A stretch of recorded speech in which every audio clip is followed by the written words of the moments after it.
அஸ்ஸலாமு அலைக்கும் வரஹ்மத்துல்லாஹி வபரகாத்துஹு. தினமும் ஒரு தெளிவு. மிம்பர் என்றால் என்ன, அதன் தேவை என்ன? இதற்கான விளக்கத்தை இன்ஷா அல்லாஹ் இந்த பதிவில் அறிந்து கொள்வோம். அன்பிற்குரிய சகோதர சகோதரிகளே, மிம்பர் என்ற சொல்லுக்கு மேடை, ஸ்டேஜ் என்பது பொருள்.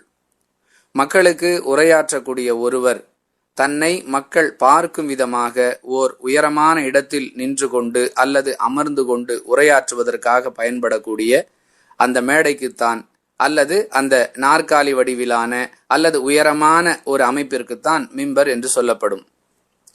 அன்பிற்குரியவர்களே, பரவலாக மக்கள் எப்படி புரிந்து கொண்டார்கள் என்று சொன்னால், மார்க்கத்தில் உள்ள புனிதமான அம்சங்களில் மற்ற விஷயங்களை எப்படி புரிந்து வைத்திருக்கிறார்களோ அதுபோன்று இந்த வார்த்தையே ஒரு புனிதமான வார்த்தை என்றுதான் பரவலாக புரிந்து வைத்திருக்கிறார்கள். இது தனி தகவல்.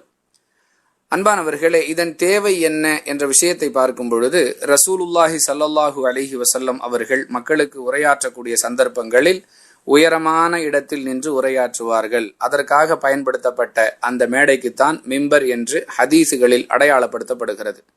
பெருநாள் உரையை தவிர மற்ற உரைகளை நபிகளார் மெம்பரிலிருந்தே நிகழ்த்தி இருக்கிறார்கள் என்பதை ஹதீசுகளில் பார்க்கிறோம். 2 பெருநாட்களில் நிகழ்த்தப்படக்கூடிய உரையை மட்டும் ரசூலுல்லாஹி ஸல்லல்லாஹு அலைஹி வஸல்லம் அவர்கள் மிம்பரை தவிர்த்து தரையில் நின்று உரையாற்றி இருக்கிறார்கள் என்பதையும் நாம் ஹதீசுகளில் இருந்து அறிந்து கொள்கிறோம்.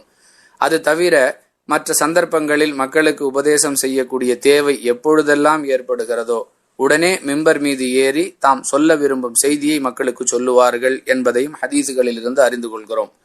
பரவலாக வெள்ளிக்கிழமை ஜும்மாவுடைய உரைக்காக மட்டுமே மிம்பர் பயன்படுத்தப்பட வேண்டும் என்று எழுதப்படாத ஒரு விதியாக மக்களால் புரிந்து வைக்கப்பட்டிருக்கக்கூடிய ஒரு செய்தியை பார்க்கிறோம். மார்க்கம் அப்படி சொல்லவில்லை. தேவைக்கு ஏற்ப சந்தர்ப்ப சூழ்நிலைகளை கவனித்து மக்களுக்கு உரை நிகழ்த்தக்கூடிய வாய்ப்பு ஏற்படும் பொழுதெல்லாம் நபிகளார் உயரமான இடத்தில் நின்று மக்கள் தன்னை பார்க்கும் விதமாகத்தான் உரையாற்றி இருக்கிறார்கள். எனவே வெள்ளிக்கிழமைக்கான ஜும்மா உரைக்கு மட்டும் மெம்பரை பயன்படுத்த வேண்டும் என்ற கருத்து தவறானது. தேவைக்கு ஏற்ப பயன்படுத்திக் கொள்ளலாம்.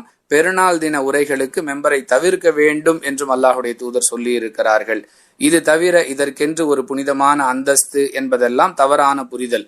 அதே நேரத்தில் குர்ஆன் ஹதீஸ் அடிப்படையிலான பள்ளிகள் என்று தங்களை அடையாளப்படுத்திக் கொள்ளக்கூடியவர்களில் பெரும்பாலானவர்கள் இது விஷயத்தில் அக்கறையற்று அலட்சிய போக்கையே கையாளுகிறார்கள் என்பதை பார்க்கிறோம். ஜும்மாக்களில் மிம்பர் பயன்படுத்தப்படுவதே இல்லை, வேறு உரைகளிலும் மிம்பர் பயன்படுத்தப்படுவது இல்லை என்று சொல்லக்கூடிய நிலைதான் இருக்கிறது. ஒரு சிலர் இது விஷயத்தில் அக்கறை கொண்டு அதற்கான முயற்சிகளில் ஈடுபடுகிறார்கள். அதே நேரத்தில் பெரும்பாலானவர்கள் இதை கைவிட்டிருக்கிறார்கள் என்பதே உண்மை. இது குறித்து பிதஅத்வாதிகளும் கபர் வணங்கிகளும் கேலி செய்து பதிவுகள் போடக்கூடிய நிலையை நாம் சர்வசாதாரணமாக பார்க்கிறோம். மற்ற விஷயங்களிலெல்லாம் குர்ஆன் ஹதீஸ் என்று பேசக்கூடியவர்கள் மெம்பரை பயன்படுத்துவதை புறக்கணிக்கிறார்களே, இது நபி வழி இல்லையா என்ற கருத்தை மையமாக வைத்து நீளமான பதிவுகளை வெளியிடக்கூடிய நிலையை பார்க்கிறோம். தவறு என்று வரும்பொழுது அதை யார் சுட்டி காட்டினாலும் ஏற்றுக்கொண்டு சரி செய்வதுதான் நல்ல இறை நம்பிக்கையாளருடைய பண்பாக இருக்க முடியும்.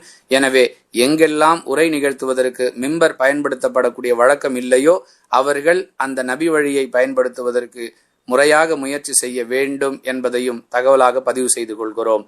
அதற்காக இப்படிப்பட்ட வடிவத்தில் தான் இருக்க வேண்டும், அப்படிப்பட்ட வடிவத்தில் தான் இருக்க வேண்டும், இத்தனை படிகள் இருக்க வேண்டும், அது இன்னென்ன மாதிரியாக அலங்காரம் செய்யப்பட்டிருக்க வேண்டும் என்றெல்லாம் மார்க்கத்தில் சொல்லப்படவில்லை.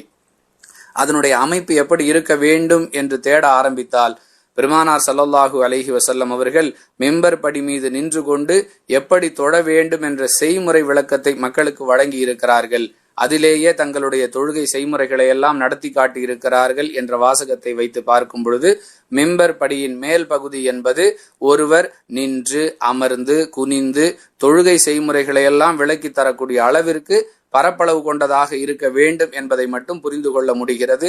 அது தவிர அதற்காக மிகப்பெரிய அளவில் பொருட்செலவு செய்து அதை பராமரிப்பதில் அழகுபடுத்துவதில் அதிகமான கவனம் எடுத்துக்கொள்வது இதுவெல்லாம் தேவையற்றது, வீண் விரயம் என்பதை நாம் கவனத்தில் கொள்ள வேண்டும். வாஹிரு தஅவானா அனில் ஹம்துலில்லாஹி ரப்பில் ஆலமீன். அஸ்ஸலாமு அலைக்கும் வரஹ்மத்துல்லாஹி வபரகாத்துஹு.